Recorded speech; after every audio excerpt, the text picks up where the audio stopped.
आइए बच्चों हम देखते हैं।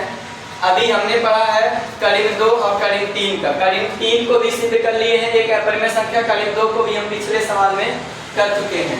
पिछले वीडियो में हम करीब 2 को करीब 3 को सॉल्व कर चुके हैं। इसी प्रकार से हम पढ़ते हैं करीब 5 को। अगर क्वेश्चन आ जाए सिद्ध कीजिए कि करीब 5 एक अपरिमेय संख्या है, तो उसे कैसे सिद्ध करेंगे।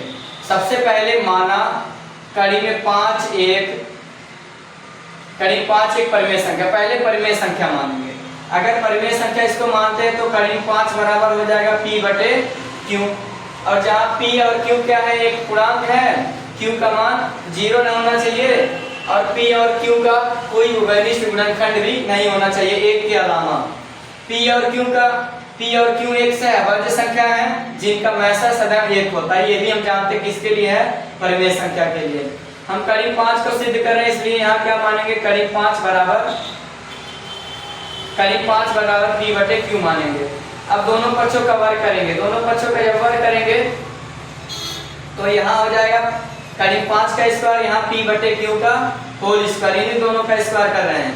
स्क्वायर करेंगे तो करीब 5 का स्क्वायर 5 होता है और p का स्क्वायर p स्क्वायर, q का q स्क्वायर।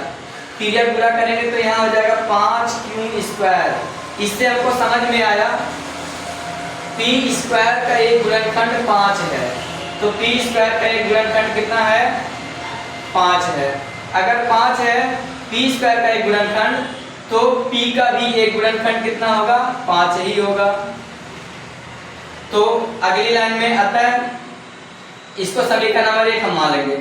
अब यहाँ हम कड़ी में 2 जब सिद्ध कर रहे थे तो p बराबर 2 हम मान रहे थे। 3 सिद्ध किए हैं करीब 3 को, तो p बराबर 3 हम सिद्ध माने हैं।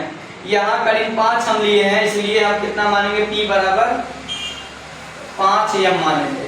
अब दोनों पक्षों का वर्ग करेंगे तो यहाँ हो जाएगा p स्क्वायर बराबर 5m का होल स्क्वायर। और जब इसको सॉल्व करेंगे तो आएगा p स्क्वायर बराबर 5 का स्क्वायर 25 आ जाएगा। 5 का स्क्वायर 25।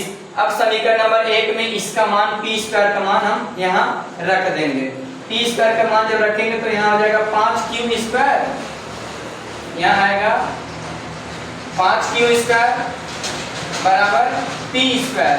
इसमें मान रखेंगे 5q स्क्वायर यहाँ उतार लीजिए और यहाँ p स्क्वायर का मान कितना रख देंगे, 25m स्क्वायर। और जब इतना आ जाएगा तो हम क्या करेंगे, 25m स्क्वायर और ये 5 कहाँ गया, नीचे। 5 का नाम 5 बचे 25, तो यहाँ हो जाएगा 5m स्क्वायर। तो यहाँ भी हमको समझ में आया कि q स्क्वायर का एक गुणनखंड कितना आ गया, 5 है। अगर एक गुणनखंड 5 है तो यानी q स्क्वायर का जब एक गुणनखंड 5 है तो q का भी एक गुणनखंड हमारा 5 होगा। ये तो कंफर्म है। अच्छा एक बात बताइए, यहाँ p का एक गुणनखंड 5, q का भी एक गुणनखंड 5, तो हम जानते हैं दोनों का उभयनिष्ठ गुणनखंड ये मैसा होता है, तो p और q का मैसा कितना हो जाएगा, ये भी 5 हो जाएगा। और ये अगर 5 हो जाएगा तो हम जानते हैं कि परिमेय संख्या हम उसको कहते हैं जिसका मैसा हमारा 1 होता है। और यहाँ मैसा हमारा कितना आ रहा है, 5 आ रहा है। तो यहाँ अतः p और q का मैसा हमारा कितना आया है, 5 आया है। अतः उपरोक्त परिकल्पना हमारी गलत है। यानी हमारी परिकल्पना क्या थी कि यह एक परिमेय संख्या है और उसका मैसा 1 होना चाहिए, लेकिन ये क्या रहा, इसका मैसा 5 आ रहा है। यानी उपरोक्त हमारी परिकल्पना गलत हो गई। तो हम जान गए कि ये करीब 5 भी क्या है, करीब 5 एक अपरिमेय संख्या है। इससे सिद्ध होता है।